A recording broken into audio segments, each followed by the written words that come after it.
오늘은 응답하시는 하나님, 이런 제목으로 말씀드리겠습니다. 오늘 설교 본문은 시편 143편 다윗의 시입니다. 다윗이 하나님께 하나님의 응답을 간절히 바라면서 올려드리는 기도시입니다. 1절을 그래서 보게 되면 여호와여 내 기도를 들으시며 내 간구에 귀를 기울이시고 주의 진실과 의로 내게 응답하소서, 이렇게 기도하지요. 또 6절 7절에서는요 이 기도하는 다윗의 그 간절한 마음이 잘 나타나 있습니다. 주를 향하여 손을 펴고 내 영혼이 마른 땅같이 주를 사모하나이다. 여호와여 속히 내게 응답하소서. 내 영이 피곤하니이다. 주의 얼굴을 내게서 숨기지 마소서. 내가 무덤에 내려가는 자 같을까 두렵습니다. 우리 개역개정 번역인데요, 새번역이라고 하는 그 성경에서는요 이 부분을 이렇게 표현을 했어요. 내가 주님을 바라보며 내 두 손을 펴들고 기도합니다. 메마른 땅처럼 목마른 내 영혼이 주님을 그리워합니다. 주님, 나에게 속히 대답해 주십시오. 숨이 끊어질 지경입니다. 주님의 얼굴을 나에게 숨기지 말아 주십시오. 내가 무덤으로 내려가는 자처럼 될까 두렵습니다.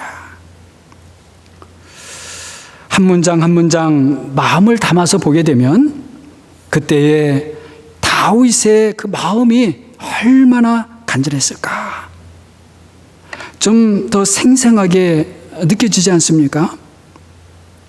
그렇다면 다윗이 도대체 어떤 당시의 상황에 처했길래 이렇게도 간절히 기도하고 있는 것일까요?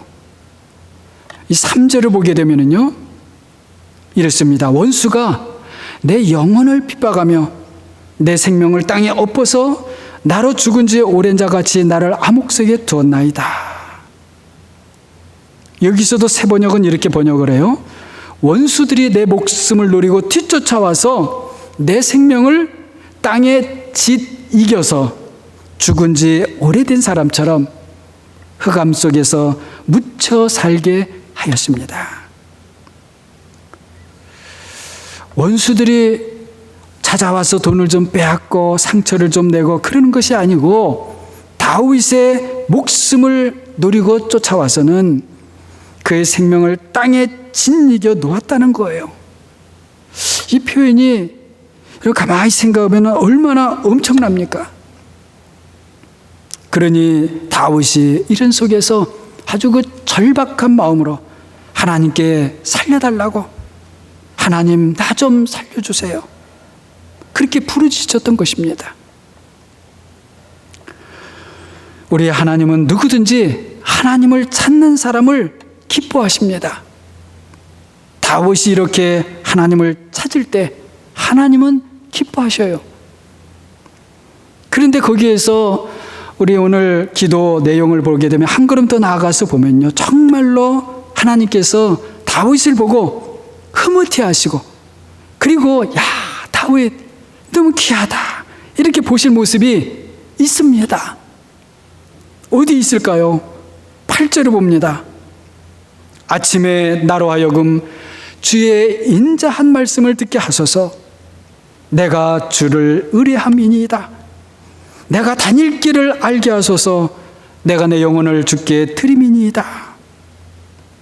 여러분 한번 보세요. 다윗이 그 상황, 그 형편에서 주님을 의지하고 주님께 자신을 맡긴다고 고백합니다.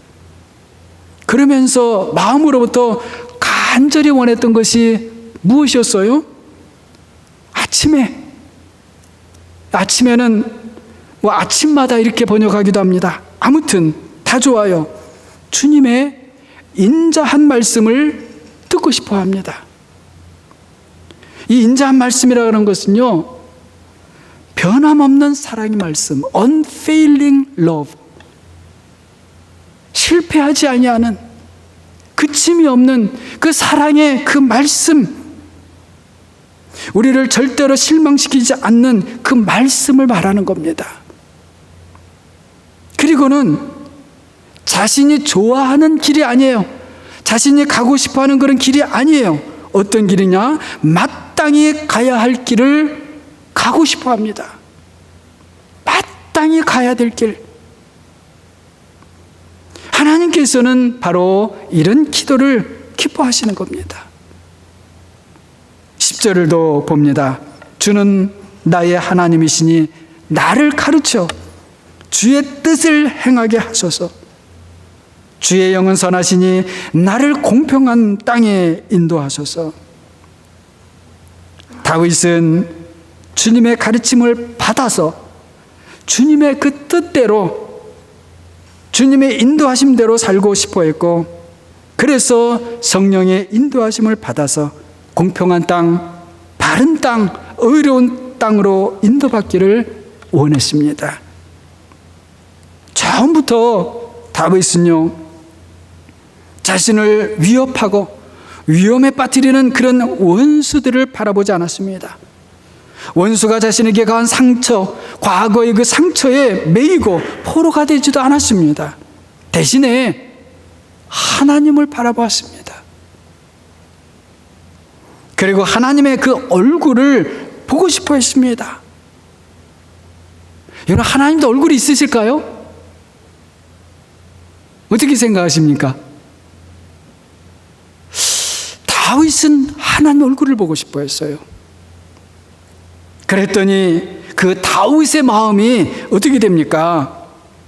아침마다, 꼭 아침은 아니겠지요, 때마다, 시마다 주님의 변함없는 사랑의 말씀이 듣고 싶은 거예요. 주님의 뜻을 따라 살고 싶어집니다. 선하신 성령 하나님의 그 인도하심을 받고 싶어 했습니다. 신기하죠? 여러분, 한번 제가 질문해 봅니다. 하나님께서 이런 다윗을 외면하셨을까요? 아니면 다윗이 그렇게 바라던 대로 그렇게 살도록 해주셨을까요? 여러분, 어땠을 것 같아요? 하나님이 그냥 듣고 좋은 소리구나, 아니면은 듣고 내가 그것까지, 너 이 문제까지 내가 간섭하랴? 아니었겠죠. 그래, 네가 원하는 바가 내가 원하는 바였어. 그리고 그렇게 살도록, 부족하지만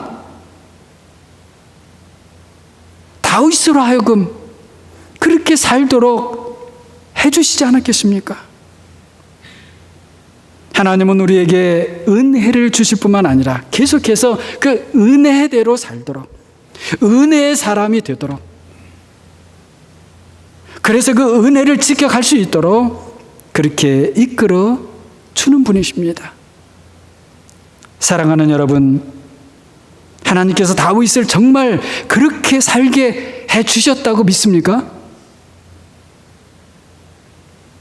그렇다면 여러분도 다윗처럼 그렇게 기도할 때 하나님께서 정말 그렇게 그대로, 아니 어쩌면 더 넘치고 풍성하게 살게 해주실 것을 여러분 믿습니까?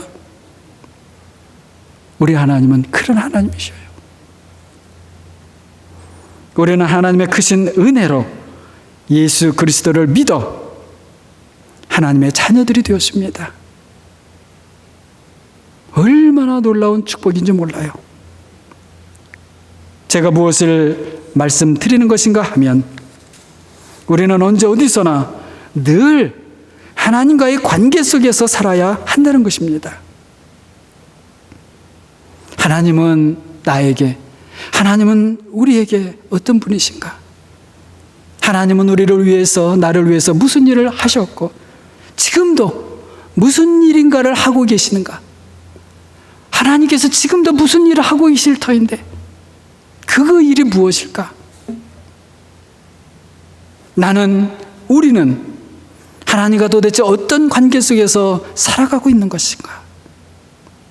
사실은 이런 것들이 우리가 늘 스스로에게 물어야 될 질문들인 것이죠. 어떤 분들은요, 하나님께서는 좀 변덕이 많은 분이라고 생각하십니다. 아니에요. 하나님은 우리 사람처럼요, 우리 사람은 좀 기분 따라 왔다 갔다 하지 않아요. 그러나 우리 하나님은 그런 분이 아니십니다. 그냥 우리가 하나님 그런 분인 것처럼 느껴질 뿐인 거예요. 하나님은 그렇지 않으셔요. 어떤 분은요, 하나님은 엄하고 저 까다롭고 늘 십계명과 같은 법조문들을 들이대는 분으로 생각을 하기도 합니다. 아닙니다. 그렇다고 해서 제가 십계명이나 율법이 필요 없다는 말씀 드리는 것도 아니고요. 다 필요하죠. 그런데 그 모든 것들을 넘어서 계시는 하나님은 어떤 분이신가 하면 언제나 사랑의 하나님이셔요. 그 하나님의 사랑은 결코 변치 않으십니다. 다만 우리가 때때로 의심이 들 뿐이에요. 하나님은 사랑 안에서 아버지와 아들과 성령이 가장 아름답고 가장 완전하고 가장 조화로운 그런 하나를 이루시는 계십니다. 변함이 없어요, 거기에는. 그래서 영원토록 아버지는 아버지시고요, 아들은 아들이시고요, 성령은 성령이시지만 이 세 분이 완전한 하나를 이루시기 때문에 어느 누구도 우리 중에 결코 하나님이 세 분이시다, 세 하나님들이다 이렇게 말할 수 없습니다. 말하지 않습니다. 그렇기 때문에요, 아들이 없는 아버지를 말하는 것은 아들뿐만이 아니라 아버지를 신성모독하는 거예요.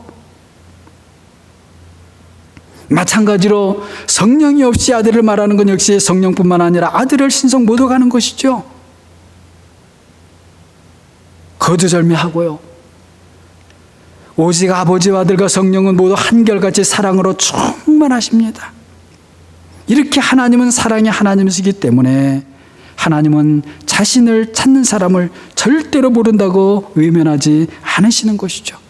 그러므로 우리가 하나님을 믿을 때에 먼저 하나님은 어떤 분이신지 확신에 서 있어야 합니다. 그래서 히브리서 저자도 히브리서 11장 6절을 보게 되면 이렇게 선포합니다. 믿음이 없이는 하나님을 기쁘시게 하지 못하나니 하나님께 나아가는 자는 반드시 그가 계신 것과 그가 살아계신 것과 또한 그가 자기를 찾는 자들에게 상 주시는 이심을 믿어야 할지니라. 상 주시는 이심을 믿어야 된다는 거예요. 늘 일상생활 속에서 하나님을 찾고 구하는 여러분은 오늘 말씀 그대로 하나님이 계신 것과 하나님을 찾는 사람들에게 좋은 것을 주시는 하나님이신 것에 흔들리지 않고 견고하게 서시기를 바랍니다. 제가 하나님과의 관계를 말씀드렸는데요, 오늘 설교 본문에서 다윗은 하나님과 자신의 관계를 어떻게 생각하고 있을까요? 오늘 시편 내용을 보게 되면 다윗은 하나님과 자신과의 관계를 주인과 종의 관계라고 그렇게 고백합니다. 2절에도 그래서 다윗이 자신을 주님의 종입니다 그렇게 하고요, 12절에도 나는 주님의 종입니다 그렇게 고백합니다. 그런데요, 여러분 여기서 다윗이 지금 하나님의 종이라고 하지 않습니까? 종이라고. 그런데 이 하나님의 종은 세상의 종하고 다릅니다. 여러분, 세상의 종은 자유가 있습니까? 없습니까? 세상의 종은요, 자유가 없어요. 그러나 하나님의 종은 반대입니다. 하나님의 종이야말로 이 세상에서 가장 자유한 사람이 됩니다. 사람들은 이 은혜를 모르고 이 비밀을 모르죠. 여러분, 오늘날 사람들을 가만히 사는 걸 보면 사람들마다요, 자신이 누구의 종도 아니라고 생각합니다. 다 그렇게 생각하고 살죠? 뿐만 아니고 다들 자신이 주인이라고 생각하고 살아요. 내가 주인이지 뭐. 내가 나의 주인이고 나는 내 마음대로 하니까 내가 주인이지. 다 어디 가서 주인 노릇을 하려고 그래요. 그런데 여러분, 정말 그럴까요? 여러분, 조금만 돌려서 가만히 세상 사는 사람들의 모습을 보게 되면은요, 그래서 그 실상을 들여다보면 사실은 사람들은요, 다들 종으로 살고 있어요. 그렇다면 여러분, 돈과 권력이 좀 많으면 자유할까요? 아닙니다. 돈이 많고 권력이 많으면 많을수록 사실은 더 돈의 종이 돼요. 더 힘의 종이 되고 권력의 종이 됩니다. 돈에서 헤어나지 못하고요, 힘과 권력에 빠지면 빠질수록 거기에서 더 헤어나오지를 못하는 것이 우리 사람들의 실상, 현실의 모습입니다. 그런데 우리가 하나님의 종이 되면 신기하게 오히려 더 자유로워져요. 자유해져요. 평안이 옵니다. 종에게는 평안이 없어요. 자유한 사람에게 평안이 있는 겁니다. 두려움이 없어집니다. 조급증도 사라집니다. 무슨 일을 해도 감사하고 기쁨이 찾아오죠. 크든지 작든지 무슨 일을 해도요, 하나님의 종으로 진정으로 사는 사람은 그게 보람이 있어요. 작은 것에서도 큰 행복을 얻게 됩니다. 세상 사람들은 그걸 모르죠. 본인들 기준에 뭐 큰 거를 얻고 큰 일을 해야 뭔가 보람이 있는가 보다 이렇게 생각을 하죠. 그러나 그렇게 하면 할수록 그들은 세상의 물질의 종이 되고 명예의 종이 되고 권세와 힘의 종이 되는데, 하나님의 종들은 안 그렇다는 거예요. 나는 아무것도 아닌데 나와 함께 하시는 하나님이 모든 것이 되시기 때문입니다. 가난해도요, 부자가 부럽지 않고, 부자가 되어도 가난한 사람을 멸시하지 않고 오히려 더 존중하게 됩니다. 왜 그럴까요? 사랑이 충만하신 하나님께서 우리에게 그 사랑으로 참 자유를 주시기 때문입니다.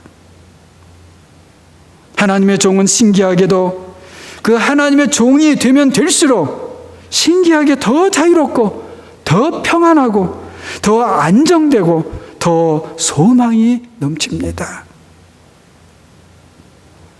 하나님의 종은 사실은 종이 아니라 하나님의 자녀이고, 하나님께서 우리를 아들로서, 자녀로서 그렇게 인정해 주시고, 그렇게 격려해 주시고, 그렇게 함께 해 주시기 때문인 것입니다. 우리가 잘 아는 돌아온 탕자 이야기 잘 알죠? 누가복음 15장을 보면요, 아들이 둘이 있는데 둘째 아들이 아버지한테 미리 유산을 달라고 해서는, 그리고는 아버지 집을 나가버려요. 가출을 합니다. 그리고는 먼 나라 다른 나라에 가서 그 아버지의 재산으로 막 씁니다. 허랑방탕 다 써버려요. 돈이 다 떨어집니다. 그런데 앞불사 그때 마침 그 나라에, 그렇게 살기 좋았던 그 나라에 기근이 찾아와요. 흉년이 듭니다. 같이 놀던 친구들이 다 떠나가 버립니다. 그러다간 할 수 없이 어디 가서 종으로 사는데, 그 주인이 들에 가서 돼지를 돌보게 합니다. 유대인들에게 돼지라고 하는 것은 같이 있으면 안 되는 거거든요. 근데 그 처지까지 떨어진 거예요. 하도 배가 고파서 돼지에게 던져주는 음식을 얻어먹으려고 해도 주는 사람이 없는 거예요. 완전히 왕따 당하는 거예요. 정말 기가 막히죠. 그때에 이 아들에게 아버지 집이 생각이 나요. 아버지 집에서는 종들도 잘 먹었는데, 먹고도 남았었는데 나는 여기서 굶어 죽는구나. 그런데요, 그렇게 생각하고 있는데 그렇게 생각하는데 그러면은 갑자기 그 아버지 집에 돌아갈 생각이 나는 거예요.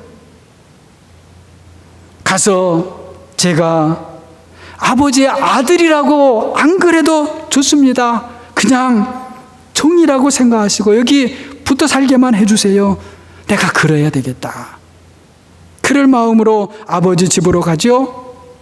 그런데 그 아버지가 어떻습니까? 집 나간 아들을 날 생각하면서 그 걱정하던 아버지가 멀리서 아들이 오는 것을 먼저 보고는 기다리던 내 아들이 돌아오는구나. 먼저 달려가서 그 아들을 끌어안고 키스하고 그렇게 합니다. 금가락지를 끼워주고 돌아와서는 우리 다 함께 기뻐하자 잔치를 벌입니다. 우리 생각엔 정말 말도 안 되죠. 그 돌아온 아들이 우리 생각에는 좀 야단 맞고 집 밖에 나가서 벌 서고 그래야 할 것 같은데 말이죠. 그런데 아닙니다. 바로 이런 아버지가 우리의 하나님이신 거죠. 자, 그런데 여러분, 이렇게 돌아온 아들이 나는 이제 이 집의 종입니다. 나는 종입니다. 그런다고 해서 그 아버지가 그래 이제야 내가 정신 차렸구나 이 녀석아. 내가 너를 종으로 생각하는 것만으로도 너는 다행인 줄 알아라.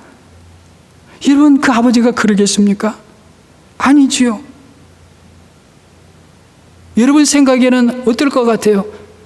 그 아들이 그냥 아버지만 봐도 못 쳐다보고 나는 그냥 종으로만 살아도 좋은데, 그러면 그 아버지가 그 마음이 어떨 것 같아요? 아들이 아무리 나는 종입니다 그래도 그 아버지는 아니야. 너는 집을 떠나 있을 때에도 내 아들이었단다. 그리고 지금도 너는 내 아들이고 앞으로도 언제나 너는 내 아들이야. 그러시는 거죠. 바로 그런 아버지가 여러분과 저의 하나님이시라는 겁니다. 그런 아버지의 집에 사는 아들은 어떻겠습니까? 아버지 집에서 종들과 똑같은 일을 해도 감사하고 기쁘겠지요. 그 집에서 아무리 하찮은 일을 해도 보람있고 기쁘겠지요. 아무 일이고 무슨 일이고 하는 것만으로도 감사하겠죠. 하나님의 종으로 산다고 하는 것은 바로 이와 같은 것입니다. 그래서 다윗도 자신을 주님의 종이라고 했던 것이에요. 왜냐하면 주님의 종, 하나님의 종이 되면 될수록 더 좋으니까. 요한복음 8장 36절입니다. 그러므로 아들이 너희를 자유롭게 하면 너희가 참으로 자유로우리라. 하나님의 아들이 친히 하시는 말씀입니다. 그래서 사도 바울도 고린도후서 3장 17절에 말이죠. 주는 영이시니 주의 영이 거기 계신 곳에는 자유함이 있느니라. 자유가 있느니라. 자유가 있다는 거예요. 사도 베드로도 베드로전서 그래서 2장 16절을 보게 되면 너희는 자유가 있으나 그 자유로 악을 가리는 데 쓰지 말고 오직 하나님의 종과 같이 하라. 이렇게 권면하는 것이죠. 다윗에게는 원수들이 있었습니다. 때로는 우리도 마찬가지죠. 하지만 사랑하는 여러분, 어떤 사람도 사람을 원수로 그리고 적으로 생각하지 마시기 바랍니다. 사람이 우리를 해롭게 하고 망하게 하는 게 아닙니다. 아무리 힘이 센 것 같고 아무리 세상 권력이 많은 것 같은 사람도 우리 성도들을 망하게 할 수 없습니다. 우리를 망하게 할 수 없어요. 사람 때문에 내가 망하는 게 아닙니다.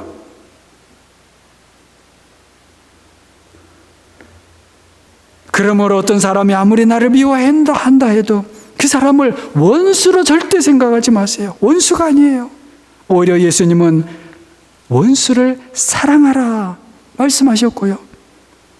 누가 나를 고발해서 속옷을 빼앗으려고 하면요, 겉옷까지 내주라고 하셨어요. 누구든지 억지로 오리를 가게 하면 그 사람과 십리를 동행해 주라고 그렇게 하셨습니다. 우리 성도의 원수는 다른 데 있지요. 우리들의 성도의 원수는 바로 사탄과 마귀요, 그리고 이 공중의 권세 잡은 악한 영들입니다. 지금도 우리 눈에는 보이지 않지만요, 이 세상에 세력과 세력을 형성해서 서로 싸우게 하고 다투게 하고 불화하게 하고 하는 모든 것들이 공중의 권세 잡은 자들이 작용을 하는 거예요.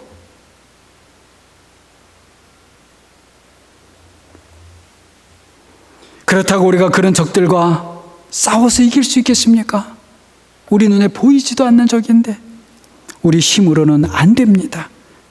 하지만 우리가 그리스도 안에 온전히 머물러 있으면 놀랍게도 승리하게 됩니다. 우리가 그리스도 안에 있으면 우리의 적이 아무리 강해도요, 우리를 어떻게 할 수가 없습니다.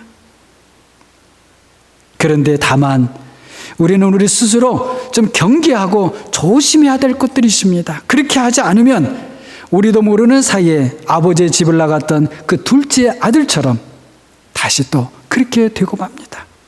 그렇게 되면요, 우리는 또다시 사탄의 공격을 받아서 쓰러지고 상처받고 어둠 속에 빠진 무지한 사람처럼 돼버리는 겁니다.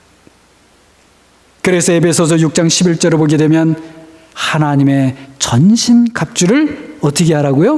입으라. 하나님의 전신갑주를 입으라. 그리스도로 옷 입는 것을 말하는 겁니다. 그런데 말씀드린 것처럼 우리가 먼저 우리 자신을 살펴서 경계해야 될 것들이 있다는 것이죠. 우리의 마음과 생각, 말과 행동들을 먼저 살피는 거예요. 그건 여러분 우리가 할 수 있잖아요. 내 생각 다른 사람이 모르잖아요. 나는 내 속에서 지금 어떤 생각이, 어떤 마음이 드는 거 나는 알 수 있잖아요. 우리의 말과 행동이 때로는 다른 사람에게 비춰지게 되지요. 그거를 통해서 또 우리는 내가 어떤 말과 행동을 하는구나 살필 수 있게 되지요.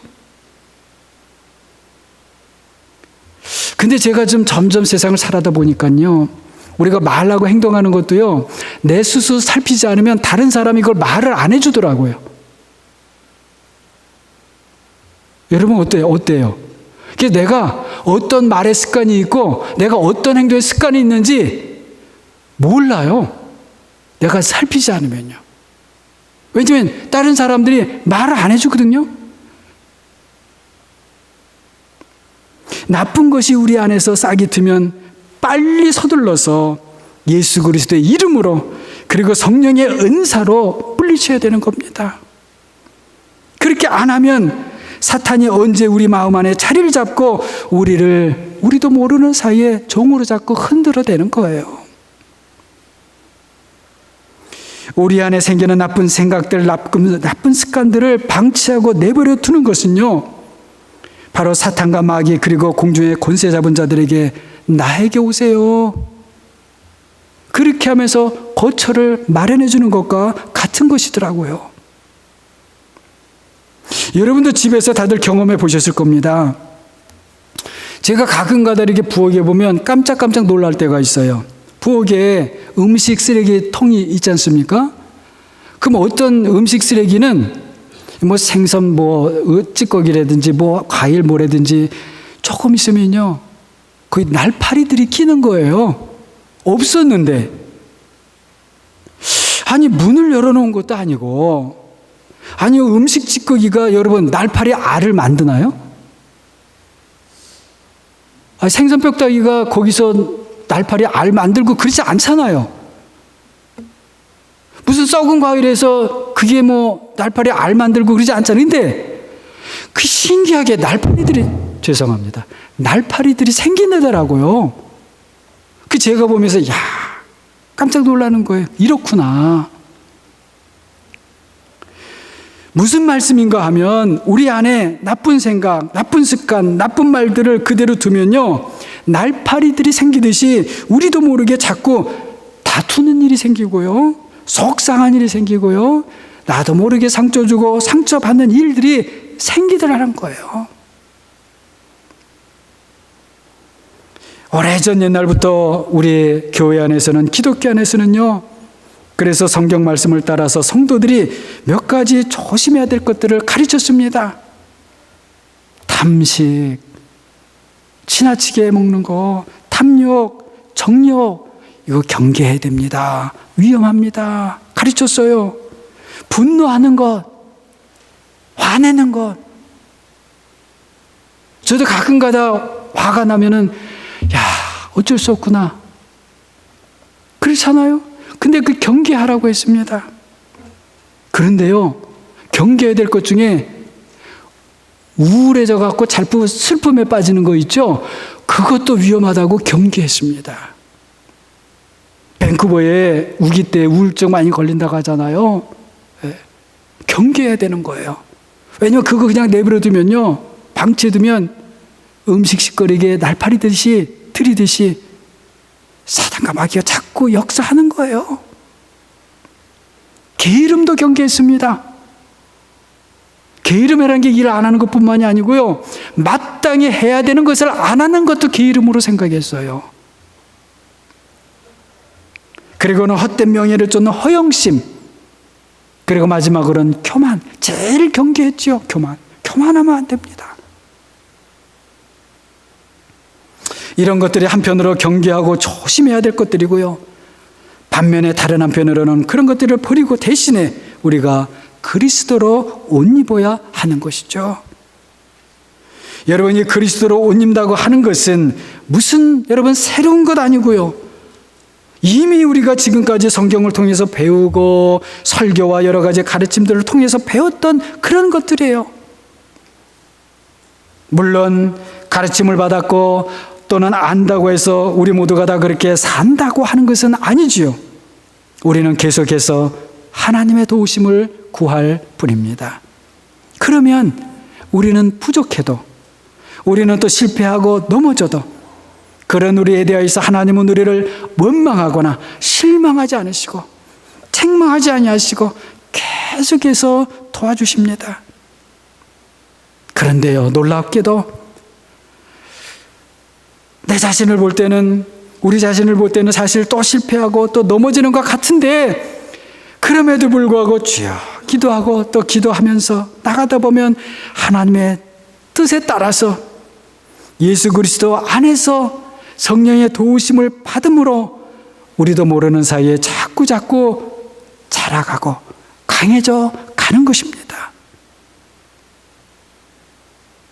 여러분 한번 지난 날을 돌아보세요. 지난 날보다는 그래도 어제가 낫고 어제보다는 오늘이 그래도 낫잖아요. 그래서 우리가 하나님께서 이렇게 계속 인도해 주시면 내가 하나님의 그 소망의 길로 계속 이렇게 갈 수 있겠구나, 소망이 생기지 않습니까? 다윗이 믿었던 하나님은 오늘 우리가 믿는 하나님과 동일한 하나님이십니다. 다윗이 기도하고 응답하셨던 하나님 역시 오늘 여러분과 우리의 하나님이십니다. 그러나 우리는 다윗도 보지 못했던 바로 육신으로 오신 하나님의 아들 예수 그리스도를 보았습니다. 우리에게는 다윗도 그저 멀리서만 바라보기만 했던 그 임마누엘 하나님이 우리와 함께 하십니다. 얼마나 놀라운 축복이에요.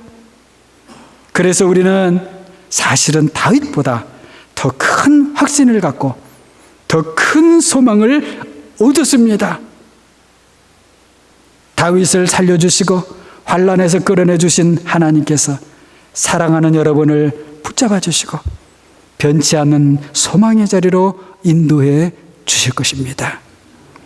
물에 빠져가는 베드로에게 즉시로 손을 내밀어 건져주신 예수 그리스도 그분께서 사랑하는 여러분을 즉시로 붙잡아 주실 것입니다.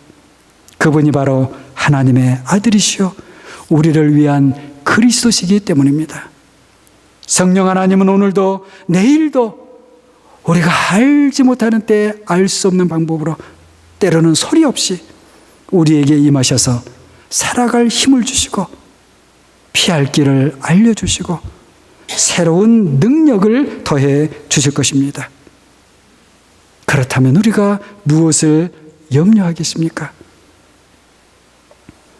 사랑하는 목양의 모든 성도님들은 응답하시는 하나님, 우리와 세상 끝날까지 함께 하시는 그 하나님으로 말미암아 그 하나님만을 기뻐하고 증거하며 찬양하시고 그리고 그 하나님의 구원하신 가운데 늘 살아가시는 여러분 모두가 되시기를 주님의 이름으로 간절히 축원합니다. 기도하겠습니다.